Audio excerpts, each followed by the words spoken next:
ಬಿಜೆಪಿಯಲ್ಲಿ ತಾರಕಕ್ಕೇರಿದೆ ಬಣ ಸಂಘರ್ಷ.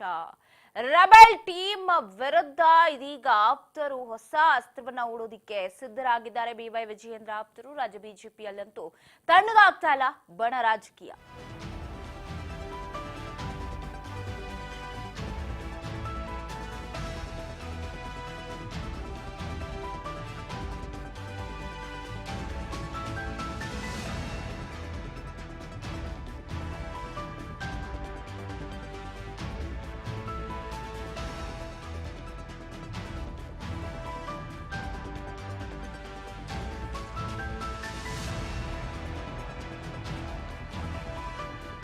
ರಾಜ್ಯ ಬಿಜೆಪಿಯಲ್ಲಿ ತಾರಕಕ್ಕೇರಿದೆ ಬಣ ಸಂಘರ್ಷ. ವಿಜಯೇಂದ್ರ ನಾಯಕತ್ವದಲ್ಲೇ ಹೋರಾಟಕ್ಕೆ ಸಿದ್ಧವಾಗ್ತಾ ಇದೆ ಸೂತ್ರ. ರಾಜ್ಯಾಧ್ಯಕ್ಷರ ಆಪ್ತರಿಂದ ಅತೃಪ್ತರ ವಿರುದ್ಧ ಪದ್ಮ ವ್ಯೂಹ ಕೂಡ ರೆಡಿ ಆಗ್ತಾ ಇದೆ. ರಾಜ್ಯ ಬಿಜೆಪಿಯಲ್ಲೀಗ ತಾರಕಕ್ಕೇರಿದೆ ಬಣ ಸಂಘರ್ಷ.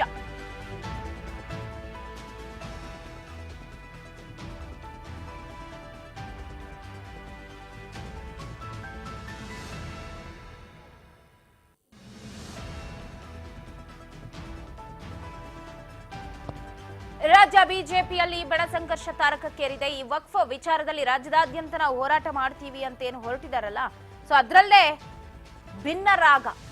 ಒಂದು ಕಡೆ ಯತ್ನಾಳ್, ಲಿಂಬಾವಳಿ ಆಗಿರ್ಬೋದು, ಜಾರಕಿಹೊಳಿ ಆಗಿರ್ಬೋದು, ಇವರೆಲ್ಲ ಒಂದು ಟೀಮ್ ಮಾಡ್ಕೊಂಡು ನಾವು ಹೋರಾಟಕ್ಕೆ ಸಜ್ಜಾಗ್ತಾ ಇದೀವಿ ಅಂದ್ರೆ, ಇತ್ತ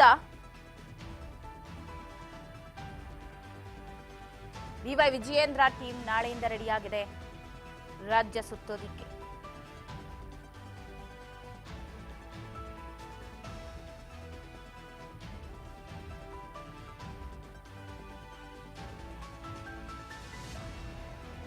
ಬಿಜೆಪಿಯ ಬಡ ಸಂಘರ್ಷಕ್ಕೆ ಹೈಕಮಾಂಡ್ ಫುಲ್ ಸ್ಟಾಪ್ ಇಡೋದಿಕ್ಕೆ ಮುಂದಾದ್ರೂ ಕೂಡ ಅದು ತಣ್ಣಗಾಗ್ಲಿಲ್ಲ. ವಿರೋಧಿ ಬಣ ಹಣಿಯೋದಕ್ಕೆ ಸಜ್ಜಾಗಿದೆ ಬಿವೈ ವಿಜಯೇಂದ್ರ ಅಂಡ್ ಟೀಮ್.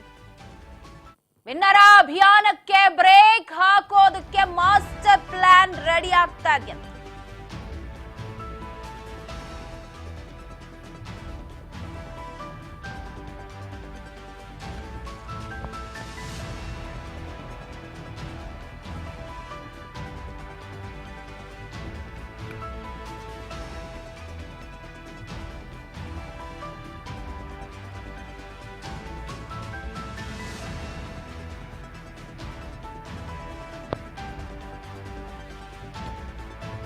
ಸದಾಶಿವನಗರದ ಕಟ್ಟ ಸುಬ್ರಹ್ಮಣ್ಯ ನಾಯ್ಡು ನಿವಾಸದಲ್ಲಿ ಸಭೆಯನ್ನ ಕರೆದಿದ್ದಾರೆ. ಎಂಪಿ ರೇಣುಕಾಚಾರ್ಯ, ಹಾಲಿ ಮಾಜಿ ಶಾಸಕರು ಉಪಸ್ಥಿತರಿರ್ತಾರಂತೆ. ಸದಾಶಿವನಗರದ ಕಟ್ಟ ಸುಬ್ರಹ್ಮಣ್ಯ ನಿವಾಸ ಮಹತ್ವದ ಸಭೆಯಲ್ಲಿ ವಿಜಯೇಂದ್ರ ಬೆಂಬಲಿಗರು ಭಾಗಿಯಾಗ್ತಾರೆ. ಭಿನ್ನರ ಅಭಿಯಾನಕ್ಕೆ ಬ್ರೇಕ್ ಹಾಕೋ ಹಿನ್ನೆಲೆ ನಾಯಕರು ಒಂದು ಸಭೆಯನ್ನ ಮಾಡ್ತಾರೆ. ಹಿರಿಯ ನಾಯಕರ ಮೇಲೆ ಒತ್ತಡವನ್ನ ಹಾಕೋದಿಕ್ಕೆ ಪ್ಲಾನ್ ಮಾಡಿದ್ದಾರೆ.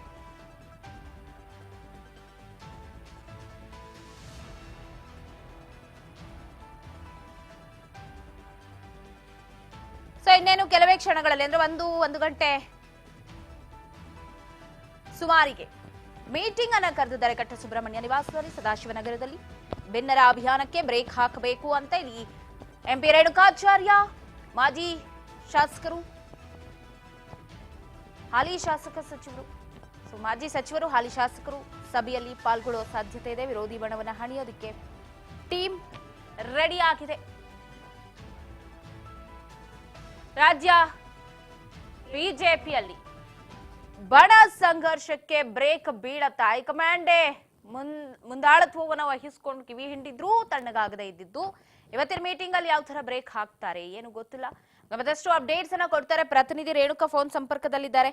ರೇಣುಕಾ, ಭಿನ್ನರ ಅಭಿಯಾನಕ್ಕೆ ಒಂದು ಬ್ರೇಕ್ ಅನ್ನ ಹಾಕಬೇಕು ಅಂತ ಪ್ಲಾನ್ ಅನ್ನ ಮಾಡ್ಕೊಂಡಿದ್ದು ಮೀಟಿಂಗ್ ಅನ್ನ ಕರೆದಿದ್ದಾರೆ. ಎಷ್ಟೊತ್ತಿಗೆ ಮೀಟಿಂಗ್, ಯಾರೆಲ್ಲ ಇರ್ತಾರೆ, ಏನ್ ಸಿಗ್ತಿದೆ ಅಪ್ಡೇಟ್? ಎಸ್ ಪವಿತ್ರ, ರಾಜ್ಯ ಬಿಜೆಪಿಯಲ್ಲಿ ಎಲ್ಲವೂ ಸರಿ ಇಲ್ಲ ಅಂತೇಳಿ ಈಗಾಗಲೇ ಪದೇ ಪದೇ ಸಾಬೀತಾಗ್ತಾ ಇದೆ.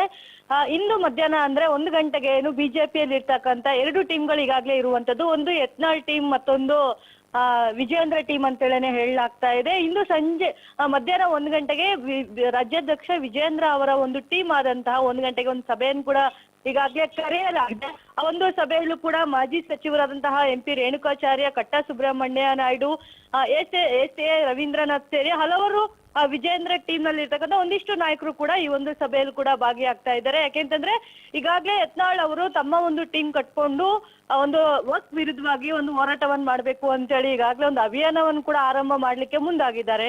ಈ ವಿಚಾರವಾಗಿ ಕೂಡ ಈಗಾಗಲೇ ಹೈಕಮಾಂಡ್ ನಾಯಕರು ಕೂಡ ರಾಜ್ಯದಲ್ಲಿ ಇರ್ತಕ್ಕಂಥ ನಾಯಕರಿಗೂ ಕೂಡ ಒಂದು ಎಚ್ಚರಿಕೆಯನ್ನು ಕೂಡ ಕೊಟ್ಟಿದ್ರು. ಯಾರು ಕೂಡ ಬಣ ರಾಜಕೀಯ ಮಾಡಬಾರ್ದು, ಎಲ್ಲರೂ ಕೂಡ ಒಟ್ಟಾಗಿ ಹೋರಾಟ ಮಾಡಬೇಕು ಅಂತ ಹೇಳಿ ಈಗಾಗಲೇ ಸಾಕಷ್ಟು ಬಾರಿ ಎಚ್ಚರಿಕೆಯನ್ನು ಕೊಟ್ಟಿದ್ರು ಕೂಡ ರಾಜ್ಯದಲ್ಲಿ ಇರ್ತಕ್ಕಂಥ ಒಂದಿಷ್ಟು ನಾಯಕರು ಈಗಾಗಲೇ ಅವರೇ ಸ್ವತಃ ಹೇಳಿದಂತೆ ಆಡಳಿತಾರೂಢ ಪಕ್ಷವನ್ನು ಯಾವುದೇ ರೀತಿಯಾದಂತಹ ಇಕ್ಕಟ್ಟಿಗೆ ಸಿಲುಕಿಸುವ ಪ್ರಯತ್ನವನ್ನು ಪ್ರತಿಪಕ್ಷದಲ್ಲಿ ಇರ್ತಕ್ಕಂಥ ಬಿಜೆಪಿ ಪಕ್ಷ ಯಾವುದೇ ಅಂತಹ ಕೆಲಸಗಳನ್ನು ಕೂಡ ಮಾಡ್ಕೊಂಡು ಬರ್ತಾ ಇಲ್ಲ. ಮಾಡಿದ್ರೂ ಕೂಡ ಕೇವಲ ಹೋರಾಟಕ್ಕೆ ಸೀಮಿತವಾಗ್ತಾ ಇದೆ ಹೊರತಾಗಿ ಅದನ್ನು ತಾರ್ಕಿಕ ಅಂತ್ಯಕ್ಕೆ ತೆಗೆದುಕೊಂಡು ಹೋಗುವ ನಿಟ್ಟಿನಲ್ಲಿ ಯಾರೊಬ್ರು ನಾಯಕರು ಕೂಡ ಹೋರಾಟ ಮಾಡ್ತಿಲ್ಲ ಅಂತ ಹೇಳಿ ಕೂಡ ಈಗಾಗಲೇ ಯತ್ನಾಳ್, ರಮೇಶ್ ಜಾರಕಿಹೊಳಿ, ಅರವಿಂದ್ ಲಿಂಬಾವಳಿ ಸೇರಿದಂತೆ ಕುಮಾರ್ ಬಂಗಾರಪ್ಪ ಅವರು ಕೂಡ ಒಂದು ವಾಗ್ದಾಳಿಯನ್ನು ಕೂಡ ನಡೆಸಿದ್ದು. ಈ ಒಂದು ವಿಚಾರವಾಗಿ ಅವರು ಕೂಡ ಸ್ಪಷ್ಟನೆಯನ್ನು ಕೂಡ ಕೊಟ್ಟಿರುವಂತದ್ದು. ನಾವು ಪಕ್ಷದ ಪರವಾಗಿನೇ, ಪಕ್ಷದ ಒಂದು ಭಾಗವಾಗಿನೇ ಈ ಒಂದು ಅಭಿಯಾನ ಮಾಡ್ತೀವಿ, ಹೋರಾಟ ಮಾಡ್ತೀವಿ, ಬೇಕಾದ್ರೆ ವಿಜಯೇಂದ್ರ ಅವರು ಕೂಡ ಈ ಒಂದು ಅಭಿಯಾನದಲ್ಲಿ ಭಾಗಿಯಾಗ್ಬೋದು ಅಂತ ಹೇಳಿ ಕೂಡ ಅವ್ರಿಗೂ ಕೂಡ ಆಹ್ವಾನ ಕೊಟ್ಟಿದ್ದು. ಈ ಒಂದು ವಿಚಾರವನ್ನು ಬಿಜೆಪಿಯಲ್ಲಿ ಇರ್ತಕ್ಕಂಥ ಒಂದಿಷ್ಟು ಮಾಜಿ ಸಚಿವರು ಮತ್ತೆ ಆರ್ ಅಶೋಕ್ ಸೇರಿದಂತೆ ಒಂದಿಷ್ಟು ನಾಯಕರು ಕೂಡ ಒಪ್ಕೊಂಡಿದ್ರು. ಅವರು ಕೂಡ ನೆನೆ ಕೂಡ ಒಂದು ಸ್ಪಷ್ಟನೆಯನ್ನು ಕೂಡ ಕೊಟ್ಟಿದ್ದಾರೆ. ಪಕ್ಷದ ಪರವಾಗಿ, ಪಕ್ಷದ ವತಿಯಿಂದ ಯಾರೇ ಒಬ್ಬ ಸಾಮಾನ್ಯ ಕಾರ್ಯಕರ್ತರು ಕೂಡ ರೈತರ ಪರವಾಗಿ, ಜನರ ಪರವಾಗಿ ಹೋರಾಡಿದ್ರೆ ಅದಕ್ಕೆ ನಮ್ ಬೆಂಬಲ ಇರುತ್ತೆ. ಆದ್ರೆ ಪಕ್ಷದ ಒಂದು ಅಧಿಕೃತವಾದಂತಹ ಒಂದು ತಂಡವನ್ನು ಕೂಡ ನಾವು ಈಗಾಗಲೇ ರಚನೆ ಮಾಡಿದ್ದೀವಿ. 3 ತಂಡಗಳನ್ನು ಕೂಡ ಈಗಾಗಲೇ ರಚನೆಯನ್ನು ಕೂಡ ಮಾಡಿದ್ದೀವಿ.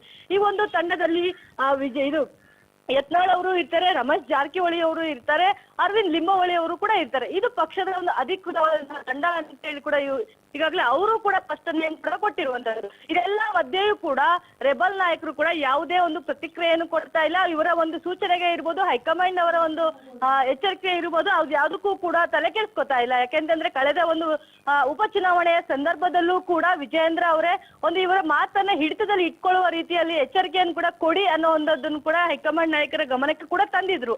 ಹೈಕಮಾಂಡ್ ಸೂಚನೆ ಕೊಟ್ಟಿದ್ರು ಕೂಡ ಇಲ್ಲಿರ್ತಕ್ಕಂಥ ಒಂದಿಷ್ಟು ಬಿಜೆಪಿ ನಾಯಕರು ಅವರನ್ನ ಒಂದು ಮಾತಿಗೆ ಕಿವಿ ಕೊಟ್ಟಿರ್ಲಿಲ್ಲ. ಹಾಗಾಗಿ ಯಾವುದೇ ಕಾರಣಕ್ಕೂ ಕೂಡ ವಿಜಯೇಂದ್ರ ಅವರ ನೇತೃತ್ವದಲ್ಲಿನೇ ಈ ಹೋರಾಟ ಮುಂದುವರಿಯಬೇಕು. ವಕ್ಫ್ ವಿರುದ್ಧವಾಗಿ ಏನು ಹೋರಾಟ ಮಾಡ್ತಾ ಇದ್ದಾರೆ, ಈ ವಿಚಾರವಾಗಿ ವಿಜಯೇಂದ್ರ ಅವರ ನೇತೃತ್ವದಲ್ಲಿ ರಚನೆಯಾದಂತಹ ತಂಡದಿಂದಲೇ ಎಲ್ಲಾ ಬಿಜೆಪಿಯ ನಾಯಕರು ಮತ್ತೆ ಶಾಸಕರು ಕೂಡ ಭಾಗವಹಿಸಬೇಕು ಅಂತೇಳಿ ಈಗಾಗಲೇ ವಿಜಯೇಂದ್ರ ಟೀಮ್ ಅವರು ಕೂಡ ಹೈಕಮಾಂಡ್ ಮಟ್ಟಕ್ಕೆ ಮತ್ತೊಮ್ಮೆ ಮನವಿ ಮಾಡಿ ಇಲ್ಲಿರ್ತಕ್ಕಂಥ ಒಂದಿಷ್ಟು ಬಿಜೆಪಿಯ ಒಂದು ಯಾರು ವಿರುದ್ಧವಾಗಿ ಮಾತಾಡ್ತಾ ಇದ್ದಾರೆ ಅಂತ ನಾಯಕರಿಗೆ ಸೂಕ್ತವಾದಂತಹ ಒಂದು ಕ್ರಮ ಜರುಗಿಸುವಂತೆ ಅವ್ರಿಗೆ ಮತ್ತೊಮ್ಮೆ ಎಚ್ಚರಿಕೆಯನ್ನು ಕೊಡಿ ಅನ್ನೋ ಒಂದು ಮನವಿ ಕೂಡ ಕೊಡುವ ಸಾಧ್ಯತೆಗಳು ಸಾಕಷ್ಟಿದೆ. ಪವಿತ್ರ, ಒಂದ್ ಕಡೆ ನಾವ್ ಈಗಾಗ್ಲೇ ನಾವು ಮಾತನಾಡ್ತಿರ್ಬೇಕಾದ್ರೆ ನಾನು ಮಾತಾಡ್ತಾ ಇದ್ದೆ, ಹೈಕಮಾಂಡೇ ಏನೋ ಕಿವಿ ಹಿಂಡಿದ್ರು ಕೂಡ ಗಪ್ಚುಪ್ ಹಾಕದೆ ಇರೋರು ಇವರೆಲ್ಲೋ ಬಂದು ಒಂದಷ್ಟು ಜನ ಹಿರಿಯ ನಾಯಕರು ಕಿವಿ ಚುಚ್ಚೋದಾಗಿರ್ಬೋದು ಅಥವಾ ಹಿರಿಯ ನಾಯಕರ ಮಾತಾಗಿರ್ಬೋದು ಕೇಳ್ತಾರ ಅಂತ. ಯಾಕಂದ್ರೆ ಯತ್ನಾಳ್ ವಿಚಾರಕ್ಕೆ ಬರೋದಾದ್ರೆ ನೋಡಿ, ಈಗ ಒಂದ್ ಟೀಮ್ ಮಾಡಿದಾರಲ್ಲ ರೇಣುಕಾ, 3 ಟೀಮಲ್ಲಿ ಯತ್ನಾಳ್ ಹೆಸರೇ ಕಾಣಿಸ್ತಾ ಇಲ್ಲ.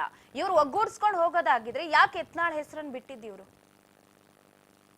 ಪವಿತ್ರ, ಇವು ರಾಜ್ಯ ಬಿಜೆಪಿ ವತಿಯಿಂದ ರಚನೆ ಮಾಡಿದಂತಹ ಟೀಮ್ ನಲ್ಲಿ ಯತ್ನಾಳ್ ಅವರ ಹೆಸರು ಕೂಡ ನಮೂದಾಗಿದೆ. ಅದ್ರ ಜೊತೆಗೇನೆ ರಮೇಶ್ ಜಾರಕಿಹೊಳಿ ಅವರ ಹೆಸರು ಕೂಡ ನಮೂದೇ ಆಗಿದೆ. ಇದು ಸ್ವತಃ ಈ ವಿಚಾರವನ್ನು ಮಾಜಿ DCM ಆದಂತಹ ಅಶ್ವಥ್ ನಾರಾಯಣ ಅವರೇ ನಿನ್ನೆ ನಡೆದಂತಹ ಸುದ್ದಿಗೋಷ್ಠಿಯ ಕೂಡ ಸ್ಪಷ್ಟನೆ ಪಡಿಸಿರುವಂತದ್ದು.